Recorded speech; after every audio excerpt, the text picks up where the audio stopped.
Hello, I'm Simi Dre, and welcome to Life on the Movement Pod with me, Simi Dre. Now, one of the biggest issues women around the world face is the issue of sexual violence. In fact, about 1 in 3 women would have experienced sexual violence in their entire lifetime. And according to the United Nations, there were about 11,200 reported rape cases in Nigeria alone in 2020. We're talking about reported rape cases, not even unreported cases.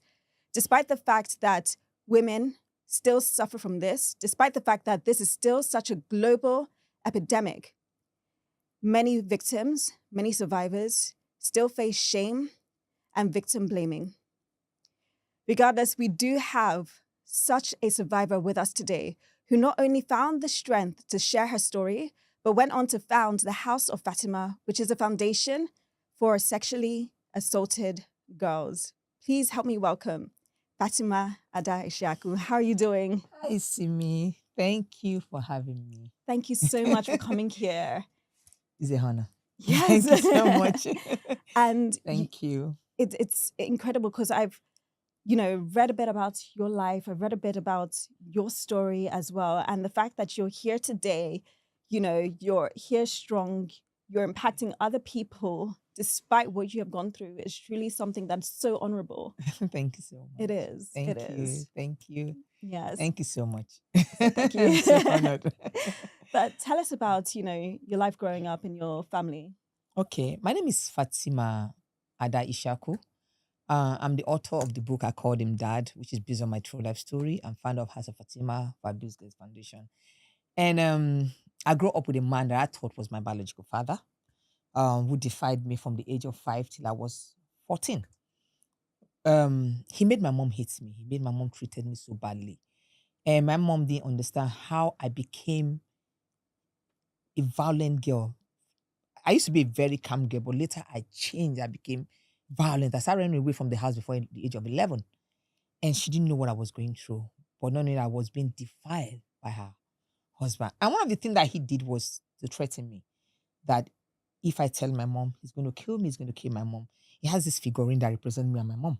So I'm not allowed to speak out. When I started running away from the house, my mom will catch me, she'll beat me, and most time when he wants to defile me and I fight back, he'll beat me. When my mom come back, my mom will ask him, why did you beat Fatih this way? He will tell my mom that he saw me kissing a boy. My mom will beat me. I have a scar on my head. My mom has broken my head with rod. You see this scar I have in my hands. It was done to me by my mom.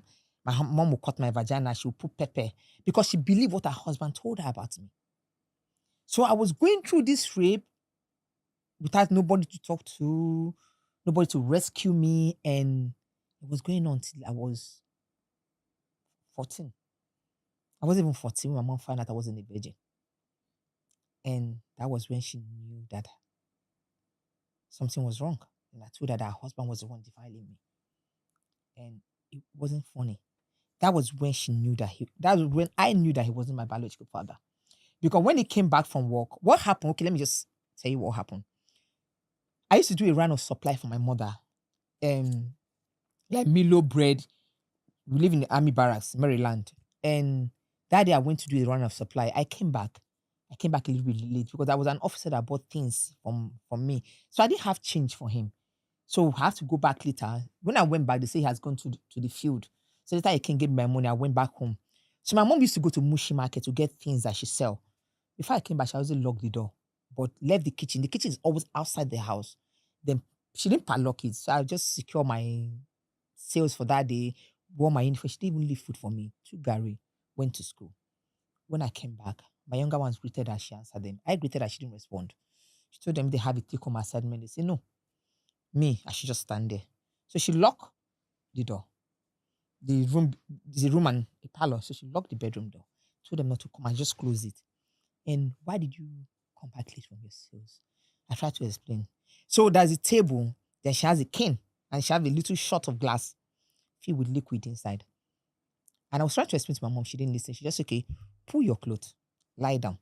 I lied. I say, So it clicked to me when she wanted to pour that water inside of me. It clicked to me what her husband did to me when the first time he told me to remove my clothes.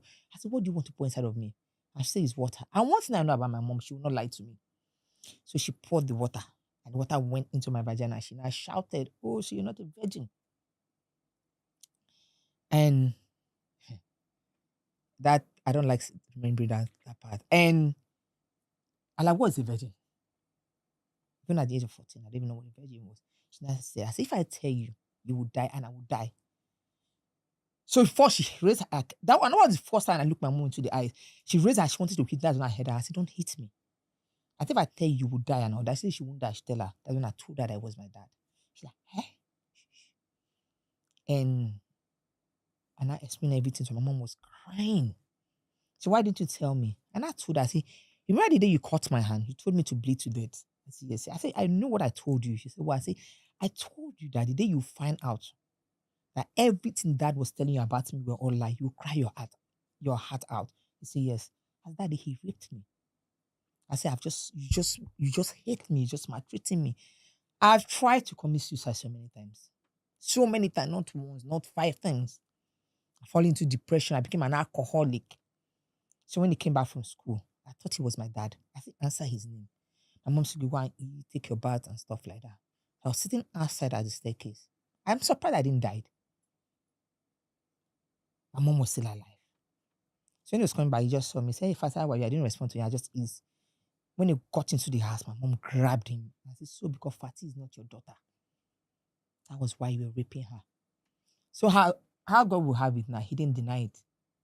He just said, "I'm sorry, it's the devil work." So I was still in the house. Then he hated me. Every little thing he would beat me. So my mom had to move me out from the house to her brother's house. My mother cousin was to try to rape me. 2 years after my mom died.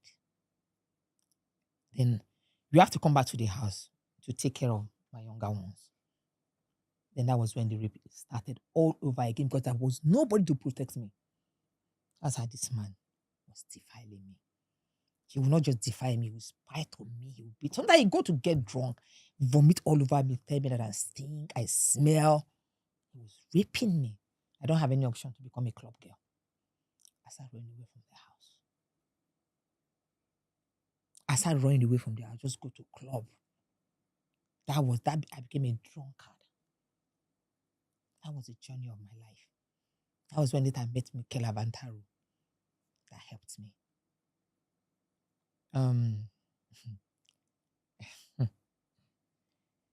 and he said he has to marry me. If not, he's going to kill me. And my younger ones, the way he killed my mom.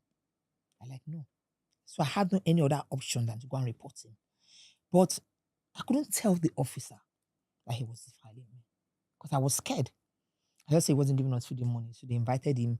But the officer knew that something was going on. So they took him out from the barracks, took him somewhere else. That was how I was able to regain my freedom. But I'm not the kind of girl that I share my story, I share my pain. I had to engage. Nobody wants to be with rape victim in Nigeria. They see you as a cause or a defiled child. And so I've been telling my story to people that are close to me, even when I'm in relationship, and so engagement call off because they see me as a winch, a girl that can seduce her mother husband at the age of 5. The other one was like, "Don't share your story to the world." And that's where I said, no. Wait, they were blaming you They were blaming for me. seducing him at Yes. the age of 5. Yes. They're blaming me. Till now, people still blame me. And I like, you know what? I'm done. No marriage, no kids, no nothing. So 2016, I went to the US. And I went for my friend Dorichina Sariole movie premiere. They call it The Benevolence. They call the movie The Benevolence.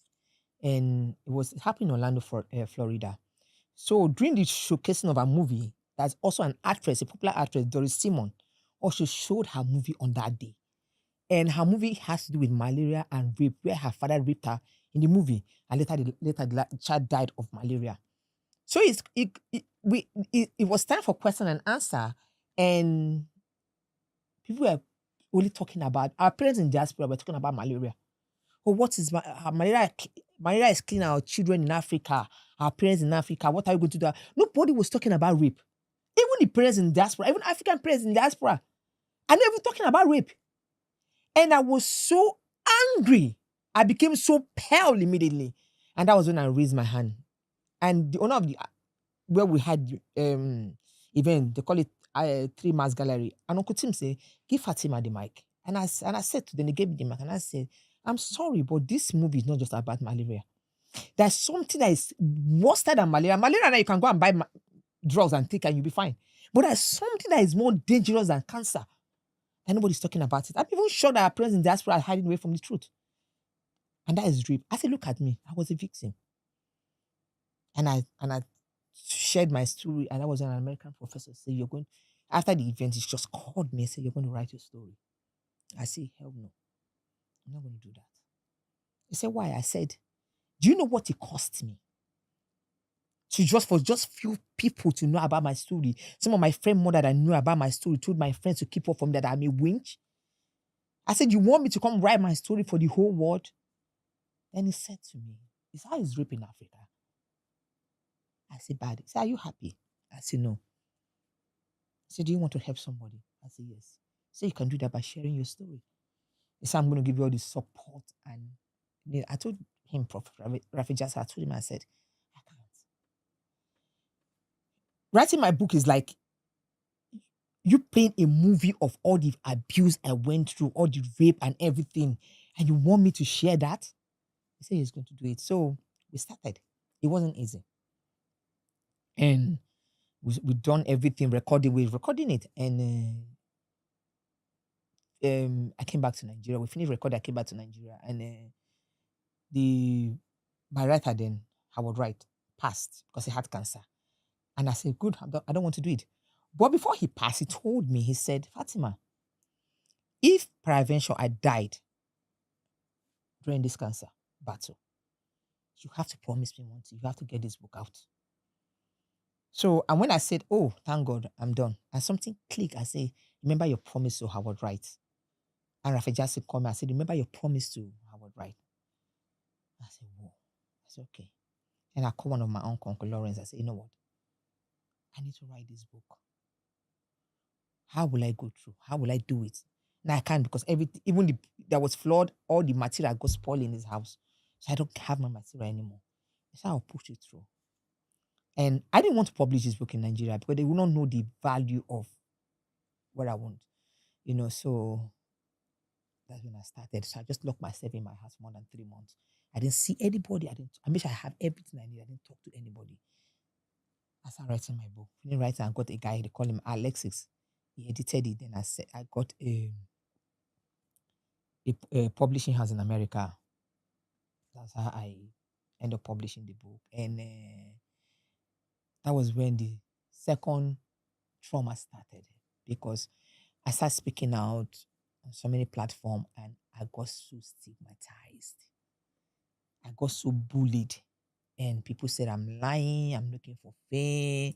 You said this is your mother's husband. And I was tired. If not for the courage of people that are close to me, I would have stopped. And because of the way I've been treated, that is the way other victims also have been treated. That is why you hardly see victims coming out to speak. Because society blame victims. Who blame victims more? Women. Women. Yes. Women are the one that stigmatize a victim more. Men are more compassionate when it comes to the issue of this rape. We can't say, yes, women too abuse children. Women also defy children, not just men. But the greatest supporter you will have are men. Let me ask you, Simi. When we talk of physical abuse done on children, who do them more? Women. When we talk about trafficking of women to other country, women. we can't say, we can't pull our attention from making the world feel men are bad.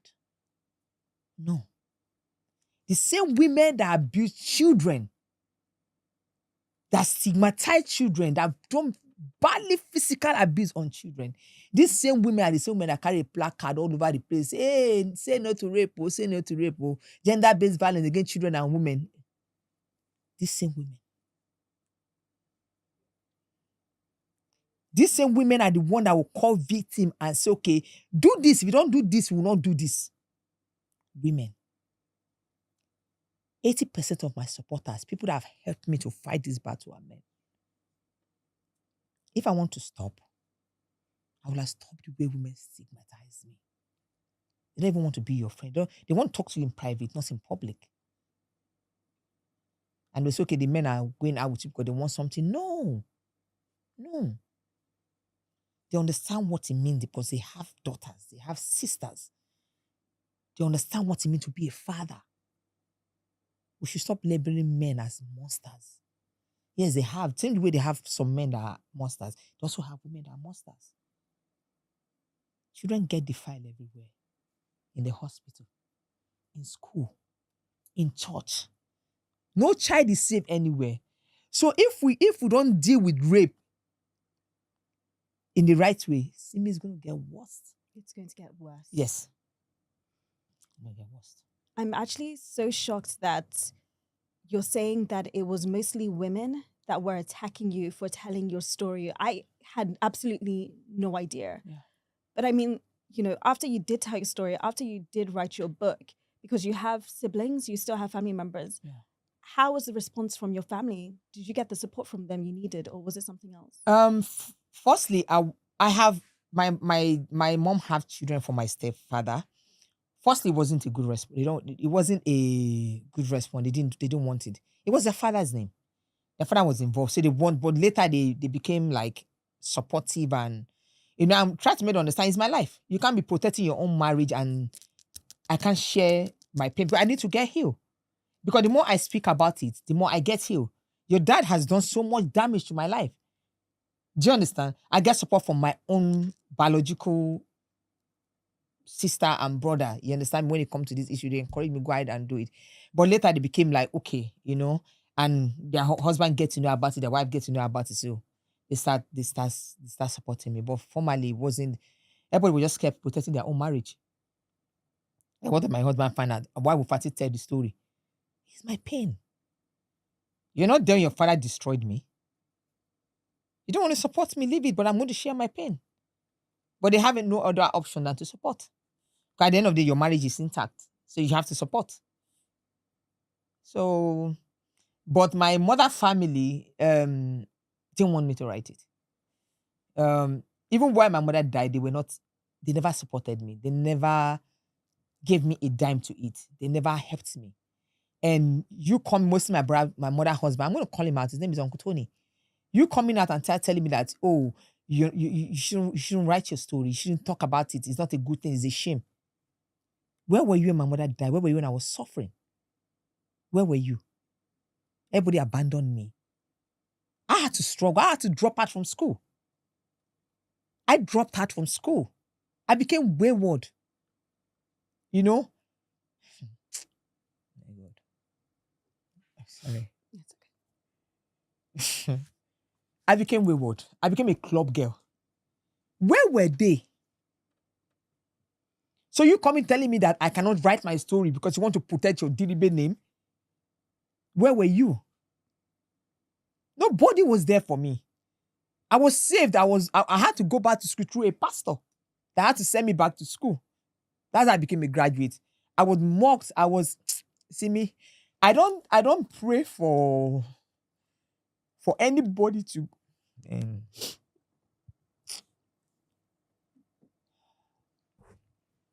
it's fine. And yet you're here today. So despite how everybody has tried to bring you down, I don't pray for anybody to go through what I went through in life. I don't pray. See, today people stigmatize me. Today, some friends still want to talk to me in private, not in public. So I'm not gonna give up.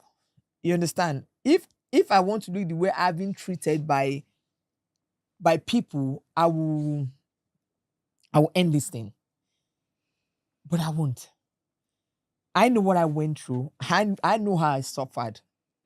I know how I was able to hawk things on my head when my mother died just for my junior one to eat and go to school. So you did this for your siblings, Yes. and yet your siblings. When things were bad, they all neglected me. They all abandoned me. It was when I first traveled to Europe. That's when they start coming back and like, oh, we have a sister that is making. They thought my life has come to an end. I'm sorry. They thought my life has come to an end. These are the same people I put my life at risk for. But, I just know God sees my heart and God sees what I'm doing. And I'm not lying. I told her, I said, you want me to do a life test? I will do it. This is my pain. This is my trauma. This is my truth. Speaking out for me is a healing process also. Speaking out for me is also to give someone, a child, a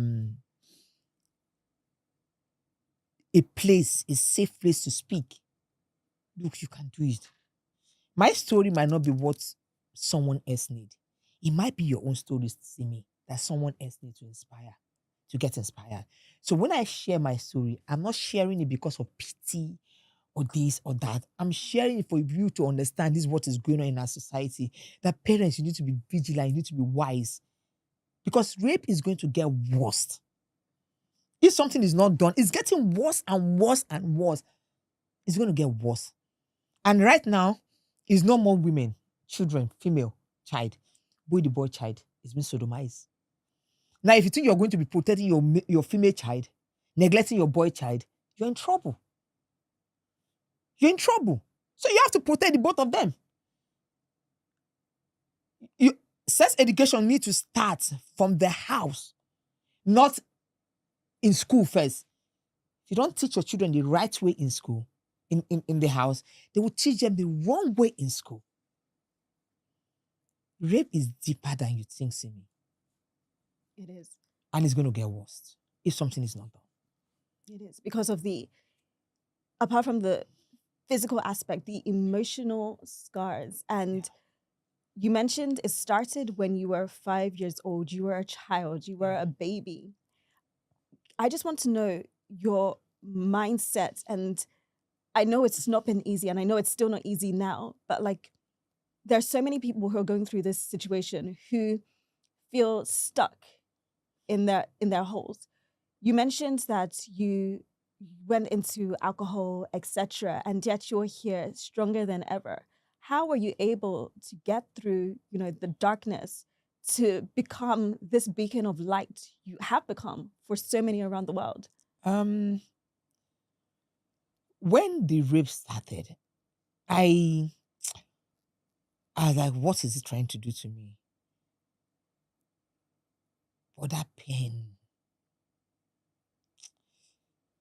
I can see.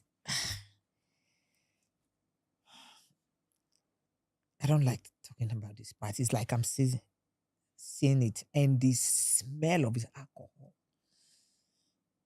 Ah, Jesus. If it's not No. See me. Victim need to understand that. Don't hold back. Because holding back will only destroy you. I will say it. And it was a pain. The force it penetrated inside of me. From the age of 5, it was his finger for 2 years. It was expanding me. At the age of 7 was when the actual penetration started. And that was the most painful experience. And my mom came back and she just saw me outside and what is wrong with you, Fatia? She was calling on me to help her carry her load. And I was just there. She just came. Didn't you hear me calling on you? I said, I'm sick. And she felt my body and my temperature was hot. And she went in and shouting at him.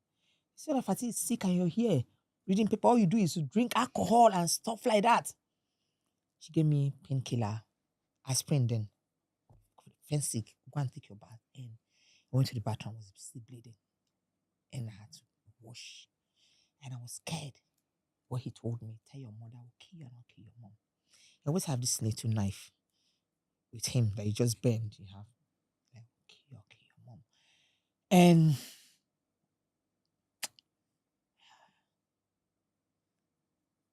for like a week, I didn't go to school. And my mom traveled she go for business.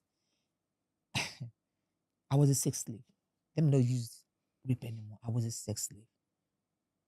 Sometimes every day my mom is not around. It defied me anyhow you want. And sometimes my mom will be sleeping in the bedroom. I have my little bed at the sitting room. And he sleep there because he sleep on the couch most time.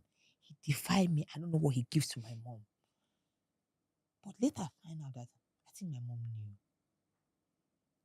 But she was tired of pretending. Because she don't want the world to see her as wayward. Even her third marriage. And the last marriage, which is my stepfather, her father didn't approve of it. So she's trying to protect him. So I think when she was tired, that's when she pretended as if, I think. And after my mom find out, sorry, I have to jump from your question again. After my mom find out, I had to go to the village for spiritual cleansing. She was protecting him. Market Square, whereby they have to protect him. I have to do some ukwala, traditional, so that you sleep with my mom, mother and child. So that nothing will not happen. So they have to do all these spiritual things on me with my mother. So they gave her something, and when she come back, they'll give him to eat. So I was still exposed to danger while she was protecting him. So, sorry, you're questioning. Just how you were able to gather the strength to, instead of being engulfed by the darkness, become such a beacon of life. Because I want to talk about specifically the impact you've made with the House of Fatima and how that came about. Like I said, it was Prophet Raphael Jackson, God bless him, that helped me. I didn't want to. His courage, his word of encouragement and strength. Then my friend Danny Dozie, I hardly talked about him. When I was studying the process of the book, he was like, no, I'll be the first to give you money to publish his book. And he was the first person that gave me money to publish my book. And then Captain Osa, I said, late Captain Osa, may so rest in peace. And he also gave me money, but he knew my story. And they encouraged me that, you know what, go ahead, we're there for you. We're going to support you to do this. So that was how I was able to, with the support of those people, that was how I was able to do it. Not that I'm this courageous to do it, no. With their support and everything, I was able to do it. And then, speaking out, I discovered that speaking out actually got healing and more courage. And I decided, like, you know what, it wasn't end there. What else to do? I need to get a foundation that is registered, that I can protect and rescue. So that's how came the House of Fatima. So when I do rescue, I'm registered organization where I do rescue, and I don't just rescue. Once I find out that you rape a child, we go to court direct. After police, fight to court, and I always win the case. So, and I also have a YouTube channel where I teach more than how to protect their children. So beautiful. That's beautiful. How can Thank people you. find out more information about the foundation? And also, how can people find your book? Okay, my book is on Amazon if you're in Nigeria. And if you're outside Nigeria, then if you're in Nigeria, you can get it on Glendora Books. You can get it on Jazz Ho in Ikoyi here. You can get it on Roving Heights. They can get it on Okwida Book. And then Havila Books. You can get it. You can get my book there. Then you can follow us on social media on House of Fatima. Anything House of Fatima _ or House of Fatima NG. Then check us on our website, houseoffatima.org.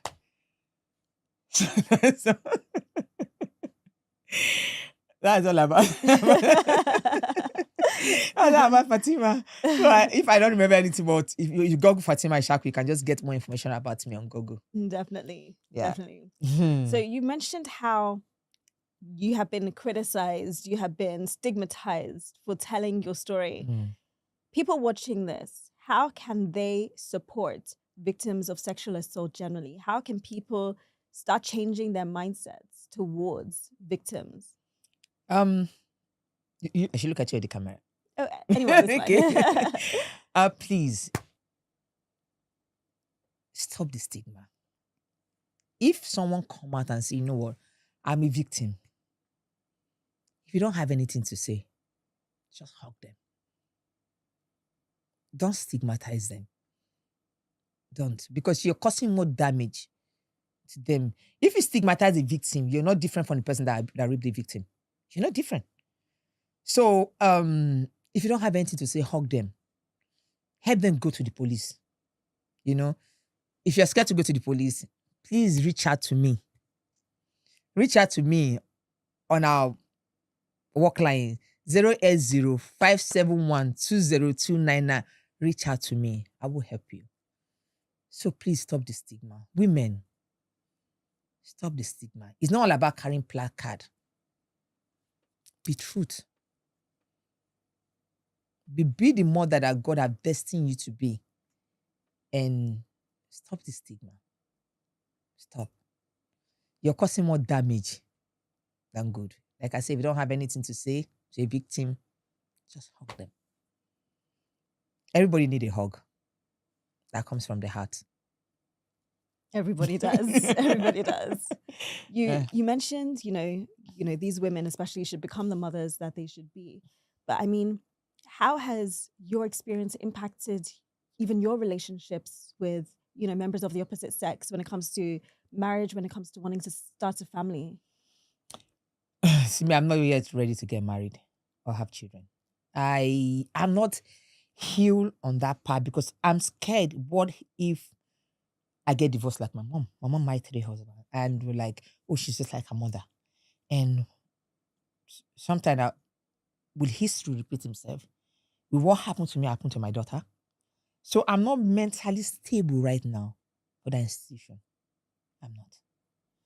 I have to finish my therapy. I have to be sure that I won't be like my mother. I won't end up like my mother. And my child will not fall victim like me. Then I'll think about that. For right now, marriage is not, I'm not mentally stable for that.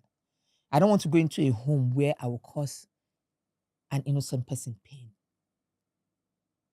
I don't want to be a terrible mom to my child. You know, I want to be there for my child. So, and I have to be mentally stable for that. Maybe when I'm okay, maybe for now, Yeah. I'm not ready for that. So you're going through therapy. Yes. Yes. How long have you been doing therapy for? My therapy is not for, I'm healing myself on rape, trusting men, but my therapy is on trust. Then my self-esteem. I've been doing that for like 2 years. Yeah. Yeah. I've been doing that for 2 years. Because so many people don't realize the lifelong impact sexual assault has on victims, how you carry this, you know, for many, many, many Yes. years. And even though I don't like to put any responsibility on, you know, assault victims, what can they do as well? Can you talk about like the importance of self-healing so that they can, it's not something you can necessarily recover from, but something that you can stop from hindering your life and your progress and the things that you want to achieve? Okay. The first step of healing is forgiveness. You can never heal without forgiving. You have to forgive the perpetrator. You have to forgive that person that has caused you so much pain. You have to forgive. Because if you don't forgive, the pain and you talking of that person, the hate you're having in that person will destroy you. Forgive. That's the first stage of healing. Speak out. Don't hold back. There are many great people in this world that you can talk to, that will listen to you. So speak out. Don't hold on to anything. Don't hold on to. If you want to cry, cry. They say only weak people cry. No. They want to call you weak. They should call you weak. But if you have the pain in your heart, cry it out. Speak out. But you cannot heal without forgiving. I forgive my stepfather, father. I forgive my mom. So you have to forgive. What I do now is like, this is my destiny. If it hadn't happened to me, all the children I've rescued, even the one I rescued a few days ago, they have to make sure they take her back to Cotonou. If I didn't accept this, I wouldn't have rescued her. I did the law of rescue. So I feel it's my destiny. It needs to happen to me. That's how I see it now. I don't look at the negative part. I'm just working on my own self to trust again. Can I be a good mother? Will I not get divorced like my mother? That's what I'm working on. But if you're a victim, forgive. Speak out. When you're ready to speak out. But people think that victim, why are you speaking out after so many years? Because that is when you have that courage to speak out. So when you have the courage to speak out, speak out. If you're scared, look for that victim. There's so many victims. Look for that victim. Talk to them. How did you do this? I want to speak out. Share your story. Excuse me. The more you share your story, the more you discover yourself, the more you get healing and stuff like that. Then you forgive. That doesn't mean that when you forgive, the pain will not be there anymore. That doesn't mean Oprah still cry when she talks sometimes. Just me, I still cry when she talks sometimes. That doesn't mean the pain will not be there, but it's going to reduce. You're going to have more confidence in yourself, and don't put blame on yourself. It doesn't matter if society blames you or your fault. Don't put blame on yourself. See yourself as somebody very special. Yes, I love that. And it's incredible how you've been able to help so many children, so many young girls. But what has been the reception to, your movement, House of Fatima? What has been the reception like with you trying to help these girls? It's not easy because I don't get support. I don't get funded. I do from my own personal pocket. When it's overwhelming, when it's too difficult for me, I talk to Lafa or my friend Daniel. Then my godfather, Tony, Mr. Anthony Onyawa. Then I talk to Odze Foundation in the UK. So I also talk to them for support. Apart from that, is within like people that are father to me and close to me, big brothers. Those are the people. Then some female friends that I have. If not, so I don't get funded. I don't get support. Because what I find absolutely crazy is, before we came on air, you spoke about how even your life has been at stake. Yeah. You just trying to help people. Tell us about the things you've experienced. I have been stabbed. I thank God to the former Attorney General of Lagos State. I think he stayed there. Mr. Muyo. He was the one that even helped to get the perpetrator, and they were prosecuted. And recently, there was a bullet shot in my house. And we have to go to Langbasa police station. And luckily for me, the police there are amazing. They've helped me. When they come to my work, Langbasa police station have helped me a lot. And they had to send their team to come take out the bullets. Somebody shot a bullet from my roof to my house because of the work I am doing. You're trying to help children. And it was after I rescued the girl that a boy has been defiled right from when she was 6 till she was 12. And the mother of the boy knew about it. So after that, he was trying to buy his way out, but the story got to me, and Misha was arrested and he was taken to court, and he's been remanded in Ikoyi. I think the next case is coming up this month. And after that, they shot a bullet in my house, right from my roof, not far from my bed. So my work also endangers my life because I don't know who that person that defiled a child is, that I get to arrest. I don't know who his friends are.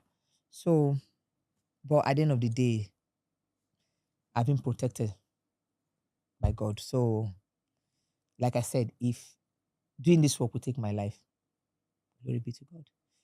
So, I've been stabbed. I've been stabbed. That's the danger of what I do.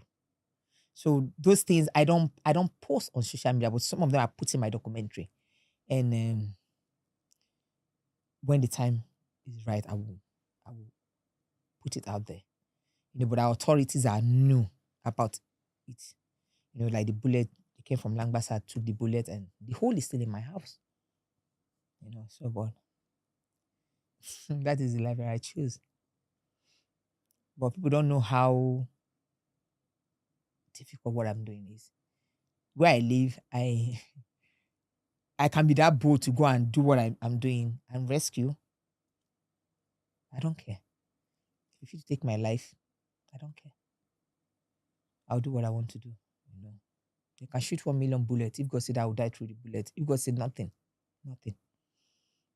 So Fatima, can I just say, when I first read your story, I already had the impression of what a powerful, strong, incredible woman you are. And now meeting you in person, those thoughts are tiny in comparison to the way I see you now. Because see, don't make me cry. no, because it's true. It's true. You are truly a beacon of light, a beacon of hope. Thank you. We're living in a very, very dark world. I'm still in awe of the strength you have. Like, I admire you so much. And the work you're doing, it's very much needed. It's still crazy to fathom that there are people trying to attack you for this good that you're doing. It's still crazy. And despite that, you're here, thriving, rising higher and higher and higher. It's not easy, Simi. I don't even know where I get this strength from, Like I said, thank God for the good people in my life that pushed me to just, you know what. But sometimes I just get tired. Sometimes I just want to like, you know what, I'm done. But I don't like people calling me weak. Or I don't like people saying, oh, she ran away. I don't like that. So because I don't want that. I was like, let me just continue. I know how women have used me. Fatima, okay, we're going to do this for you. But we're giving you this condition. If you don't do this, we're going to cut off everything, even cut off the people we introduce to help your organization. I said, no, you can't give me a condition. This is my pain.